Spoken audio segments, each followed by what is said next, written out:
Nasirüddevle Ahmed bin Merwan mîrê aştî û şaristaniyê. Nasirüddevle navê ku di dîroka Merwaniyan de mîna stêrkekî diberiqe.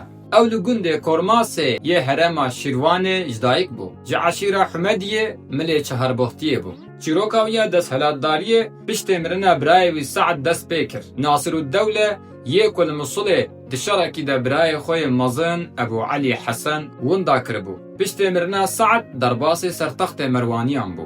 Nasirüddevle sunûrên welatê xwe ji her alî ve fireh kir. Li Rojhilat heta Ercîşê, li Rojava heta Xerpêtê, li Başûr heta Nisaybînê û li Bakur jî heta Mûşê sunûrên xwe fireh kir. Çemê Muradê bû sunûrê di navbera Merwanî û Bîzansiyan de. Piştî ku aştî li welatê xwe pêk anî, wî dest bi xebatên mezinên avakiriniyê kir. Paytexta wî Meya Farqîn yanî Sîlwan di dema wî de bû navendeke şaristaniyê. Wî li wir nexweşxane, qesir, hemam, sûk û pira li ser çemê Batmanê ava kir. Xuleya Saetê ya navdar û qenala avê ya Meya Farqînê çêkir. Pira Malabadê jî ew çêkir. Nasirüddevle ne tenê mîreke şerker, lê di heman demê de mîreke zanyar û dostê hunermendan bû.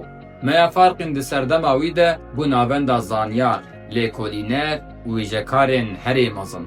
Di welatê wî de toleransekê mezin di navbera dîn û baweriyên cihêreng de hebû. Nasirüddevle 5 salan bi dadperwerî welatê xwe birêve bir, di serdema wî de li her derê welat dewlemendî, aştî û aramî hebû. Heya roja me ya îro jî şopa xebatên wî yên şaristaniyê li ser axa Kurdistanê diyar e.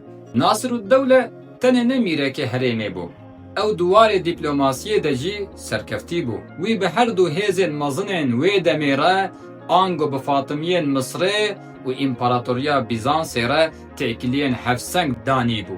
Ji ber vê aqilmendiya wî herêmên 5 salan şerên mezin nedîtin û mîna giraveke aştiyê di nav rojhilata navîn de ma. Meya Farqîn Atînaya Kurdan. Di serdema wî de Meya Farqîn yanî Sîlwan weke navendeke çandiyê cîhanê dihat naskirin. Tê gotin ku pirtûkxaneyên wî de bi hezaran pirtûkên li ser bijîşkî, felsefe û stêrnasiyê hebû. Zanyarên ku ji ber şerên li Bexda û herêmên din diraviyan dihatin li cem Nasirüddevle penaber dibûn. Nasirüddevle giringiyekê mezin dida çandinî û bazirganiyê. Wî sîstema avdaniyê li deşta Meya Farqînê û li deredora çemê Batmanê pêş xist. Ji ber ku baçkên bûn û ewlehî hebû, kerwanên bazirganiyê yê ji Çîn û Hindistanê ber bi Avrupayê ve diçûn, li ser axa Meya Farqînê re derbas dibûn. Ev bû sedem ku gelê herêmê pir dewlemend dibe. Wî sîstemeke dadgehiyê wisa ava kiribû ku ne tenê misilman, lê xristiyan û êzîdiyên li bin destê wî jî bi azadî diçûn dêr û perestgehên xwe. Di nav dîroknivîsan de wekê mîreke adil, dadperwer tê naskirin ku tu ferq û cudahî nedixist navbera gelê xwe.